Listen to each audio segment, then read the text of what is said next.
Heer zal bij u zijn, de Heer zal u bewaren. Lezing uit het heilige evangelie van onze Heer Jezus Christus volgens Marcus. In die tijd kwamen er farizeeën die Jezus vroegen, staat het de man vrij zijn vrouw te verstoten? En daarmee wilden zij hem op de proef stellen. Hij antwoordde hun met een wedervraag. Wat heeft Mozes u voorgeschreven? Toen zeiden ze, Mozes heeft toegestaan een scheidingsbrief op te stellen en haar weg te zenden. Doch Jezus antwoordde, om de hardheid van uw hart heeft hij die bepaling voor u neergeschreven. Maar in het begin bij de schepping heeft God hen als man en vrouw gemaakt. En daarom zal de man zijn vader en moeder verlaten om zich te binden aan zijn vrouw. En deze twee zullen één vlees worden. Zo zijn ze dus niet langer twee, één vlees als ze geworden zijn.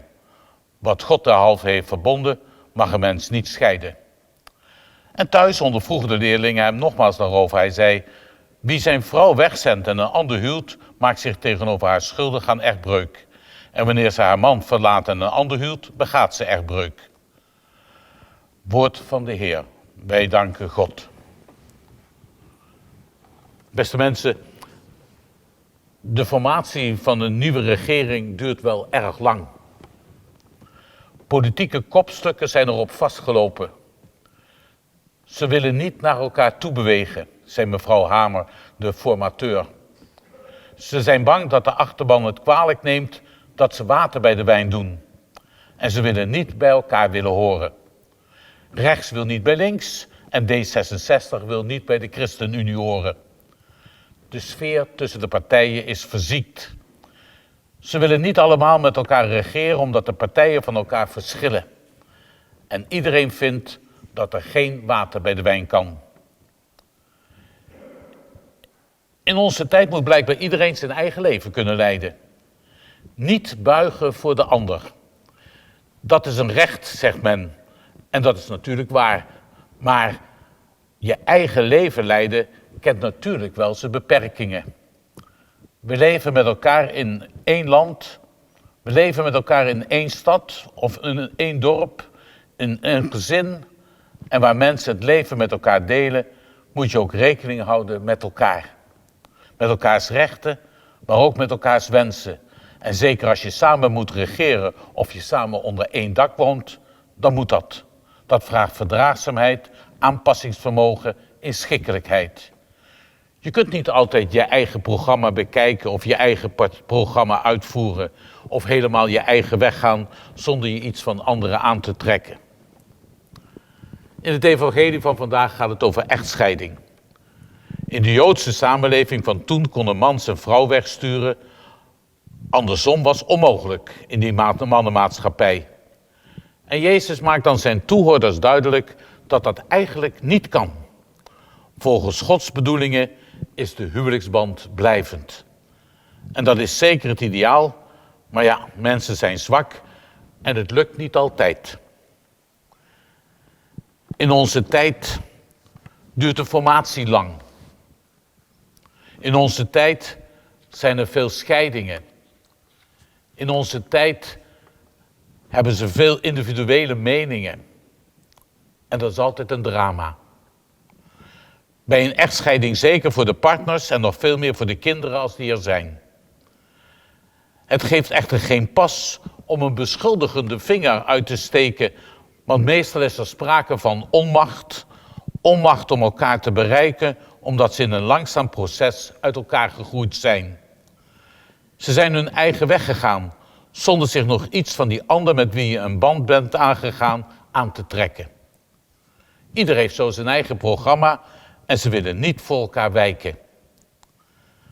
En daarom is het zo belangrijk dat we in onze westerse samenleving weer gaan beseffen dat we tijd moeten hebben, tijd moeten maken voor elkaar en dat we moeten luisteren naar elkaar. En daar is tijd samen voor nodig. Daarom moeten we beseffen dat het individualisme dat ons tegenwoordig in de greep houdt, te ver kan doorschieten, waardoor het steeds moeilijker wordt om blijvende relaties aan te gaan.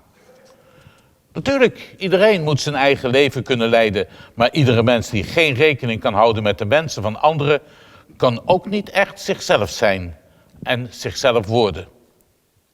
Want je wordt pas echt mens als je het leven deelt met anderen. Als gehuwde, als gezinsleden, als vrienden, als dorpsgenoten, maar ook als priester, als religieus en zelfs als genoten die samen de regering moeten gaan vormen.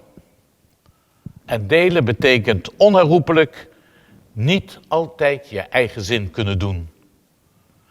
Gelukkig de mens die dat kan opbrengen. En dat geldt ook voor gehuwden. Dat geldt net zo goed voor celibataire. En dat geldt net zo goed voor politici. Dat geldt voor vrienden en vriendinnen, voor ouders en voor kinderen. Voor werkgevers en werknemers. Relaties tussen mensen is een zaak die met God van doen heeft. Zo zegt tenminste ons geloof. Want zoals God zich aan de mensen bindt en trouw is, zo ook moeten mensen zich verantwoordelijk weten voor elkaar en kunnen vertrouwen op elkaars trouw. Relaties is niet iets van het gevoel, is niet iets van de commercie, van nut of van toevalligheid. God heeft mensen voor elkaar gemaakt en daar moet je niet aan tornen. Mensen zijn elkaar respect verschuldigd en Jezus constateert dat dit soms ontbreekt. Mensen zijn geen wegwerpartikelen die je kunt afdanken als een paar versleten schoenen. Jezus laat zien dat we niet lichtvaardig moeten omspringen met zulke belangrijke levenszaken. We moeten verder kijken dan wat handig of voordelig is. Verder kijken dan wat ons goed uitkomt. De relatie tussen mensen is een zaak van God. Dat houdt ook in dat wij ons niet het oordeel over relaties van anderen mogen aanmatigen.